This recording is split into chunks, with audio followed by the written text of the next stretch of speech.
Akkam jirtan hordoftoota koo odeeffannoowwan ammaaf qabadhee dhiyaadheen isinii dhiyeessaa. Xiyyeeffannoon koo har'aa foorumii Xaanaa Kurnaffaa magaalaa Baahir Daaritti jalqabame qormaatamtoonni marsaa lammaffaa kan saayinsii uumamaa yuunivarsiitiiwwan itti ramadamanitti galaa akka jiranii fi barsiiftoonni qormaata kennuuf bobba'anis yaadni kennan jira.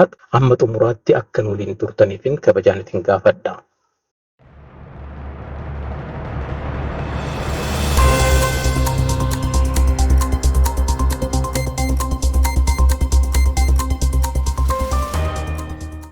Walga'iin Xaanaa Fooram Kurnaffaan har'a egaa magaalaa Baahir Daaritti jalqabameera. Sirna walga'ichaa irrattis muummichi ministeera Itoophiyaa Dr. Abiy Ahmad argamuudhaan haasawaa dhageessisaniiru. Isaan malees egaa hooggantoonni Somaaliyaa kan Ugaandaa fi Suudaan waltajjii marii kanarratti argamuudhaan haasawaa dhageessisaniiru. Muummichi ministeera Itoophiyaa Dr. Abiy Ahmad haasawaa waltajjii kanarratti dhageessisanii dhaamsawwan Itoophiyaa ilaallatan dabarsaniiru. Keessumattuu injifannoo damee ashaaraa magariisaan Itoophiyaan argattee fi galmeessiftee ilaalchisuudhaan haala jiruu fi bu'aa qabatamaan galmeeffamee hirmaattota walga'ichaatti himaniiru Dr. Abiy. Egaa quunnamtii jiru cimsuun akka barbaachisuu fi furmaanni rakkoo Afrikaanotaan argamuu qaba yaada jedhus kan calaqqisiisanii dhimma tasgabbii fi teeknooloojii wajjin wal qabatees teeknooloojii fi tasgabbiin waan wal qabatu akka ta'ee fi Itoophiyaan kanarratti hojii bu'a qabeessa hojjechaa kan jirtuu fi kanas biyyaalee ardii Afrikaatiif akka qooddudha kan mirkaneessanii. Egaa turtii isaaniitiinis magaalaa bareedduu Baahir Daaritti gammachuu akka qabaatanii fi hawwii isaanii kan ibsanii walga'ii kana madditti egaa Dr. Abiy hoogganaa mana marii ce'umsaa biyyaalessaa Suudaan Jeneraal Abdul Fattah al-Burhaan wajjinis mari'ataniiru. Kana malees ammoo ministeerri muummeen hojii ijaarsa riqichaa Baahir Daaritti laga Abbayyaa irratti ijaaramaa jirus pirezidaantii mootummaa naannoo Amaaraa Dr. Yilqaal Kaffaale wajjin ta'uudhaan daawwataniiru. Egaa hojiin ijaarsa riqicha kanaa kan adeemsifamaa jiru birrii biiliyoona 1 fi miiliyoona 400 kubbaaniyyaa Chaayinaa Communication Construction jedhamuun akka ta'edha. Wayituma kanatti kan himame. Kana kan raawwatan egaa walga'ii foorumii Xaanaa Kurnaffaa adeemsifamaa jiru madditti akka ta'e beekameetiin jira gabaasawwan har'a baaniin. Dhimma qormaata biyyaalessaa kutaa 12ffaa wajjiniin wal qabatee barattoonni saayinsii uumamaa qormaata kutaa 12ffaa fudhachuudhaaf yuunivarsiitii Wallaggaatti ramadaman gara yuunivarsiitichaatti seenaa akka jiran beekameera. Yuunivarsiitii Wallaggaa akka beeksisetti barattoonni saayinsii uumamaa qormaata kutaa 12ffaa fudhachuudhaaf yuunivarsiitii Wallaggaa kaampaasii Naqqamteetti ramadaman har'a seenuu jalqabaniiru. Kaampaasota yuunivarsiitii Wallaggaatti kanneen ramadaman barattoonni saayinsii hawaasaa lakkoofsaan 22,000 caalan tibbanaa haaluma wal fakkaatuun qormaata isaanii fudhachuudhaan akka xumuranis odeeffannoon yuunivarsiitichi kenne kan mirkaneesse.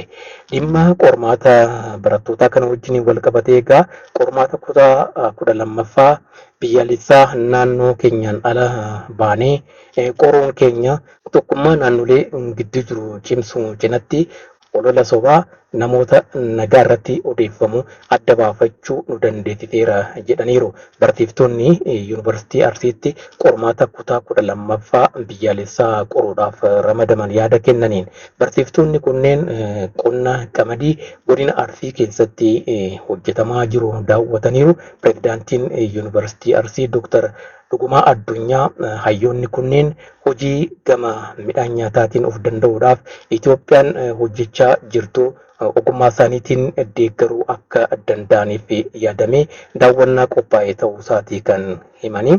Gama biraatiinis akka naannoo Oromiyaatti nageenyi kan hin jirre fakkeessuudhaan olola sobaa miidiyaa hawaasaa irratti afrafamu cabsuu keessattis gahee olaanaa qaba jechuudhaan Dooktar Dhugumaan kan dubbatanii barsiiftoonni qormaata qoruudhaaf gara yuunivarsiitii Arsii dhaqanis aadaan ummatichaa fi ummatichi aadaa keessummaa ittiin keessummeessuu argine hedduu dinqisiifanneerras jedhaniiru.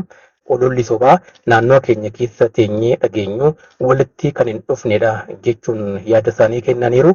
Gara naannoo keenyaatti yommuu deebinu hojiin keenya inni ijoon olola sobaa callifamee afarfamu cabsuu irratti kan xiyyeeffatu ta'a jechuudhaan barsiiftoonni kun yaada kennaniin mirkaneessaniiru.